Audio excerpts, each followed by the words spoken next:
tenho uma história para contar, né? Coisas boas os meus pais me passaram, mas foram poucas. Porque todo dia, eu já falei isso aqui, todo dia a conta caía na minha franquia para me pagar. E isso me levou o ódio, a raiva, a ira, a irritação. Paciência eu não tinha, até porque eu não tenho paciência. Mas aí eu ficava pensando que eu não queria viver a vida conjugal ou casual que meus pais tiveram. Eu ficava fazendo essa força, tem que fazer a força.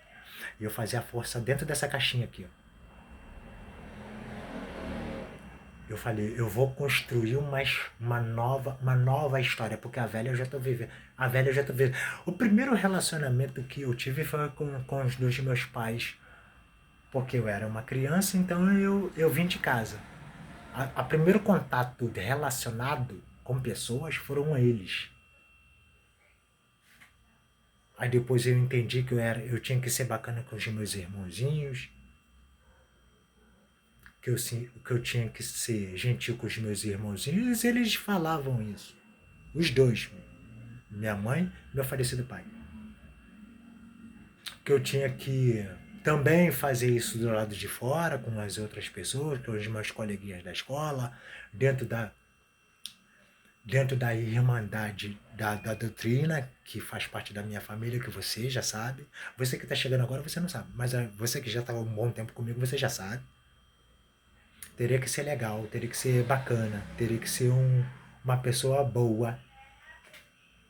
Mesmo vivendo no meio daquele caos. Teria que ser. Eu falei, é isso que eu quero ser. Quando nós trocamos de residência, eu falei, eu vou praticar isso. Por quê? Porque eu já praticava isso jogando bola de gude com os meus coleguinhas. No quintal da minha avó. Porque era lá, no quintal da minha avó falecida, é que era a maior parte do dia que eu brincava, até porque lá tinha arvoredos, lá era um quintal fresco, e as pessoas gostavam de ir para lá. Os meus coleguinhas também. Eles pulavam um muro e iam para lá, e vão jogar bola de gude. A maior prática que eu tive na minha infância, das minhas brincadeiras, eram bola de gude. Eram bola de gude. Porque eu descobri que eu era fértil.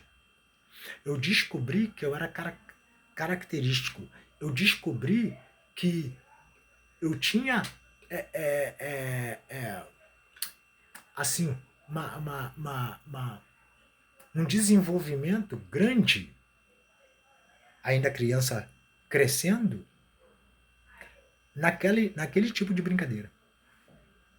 E eu ganhava, a maioria eu ganhava. Eu era mirolha. Mirolha quer dizer, eu tenho um alvo. O meu alvo, eu acerto o alvo. Quando eu miro o alvo, eu falei, vou acertar ele. Vou acertar o alvo. Aí eu vou tentando. Aí, quanto mais eu tento, mais perto eu chego do alvo. Aí eu acerto. E hoje na minha vida, na mudança que eu trouxe para minha própria vida, através do tratamento, só o tratamento, nem a doutrina religiosa não consegue me ajudar. Ela não consegue. Eu citei aqui a doutrina religiosa. Eu citei aqui as outras pessoas, né?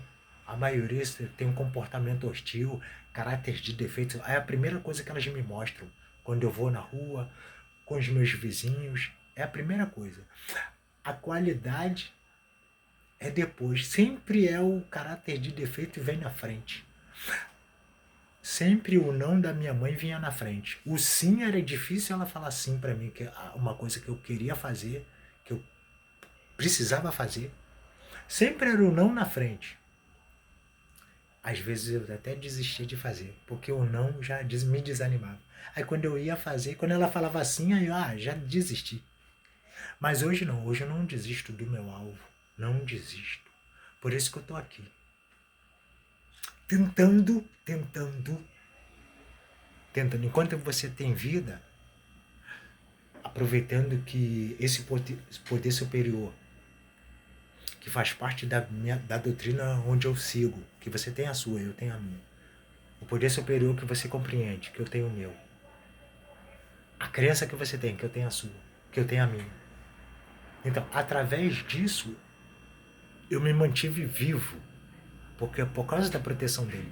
E é exatamente essa força hoje, a força positiva, trazendo a diferença da minha vida, é que enquanto você estiver vivo, assim como eu, talvez um dia eu possa conseguir te ajudar.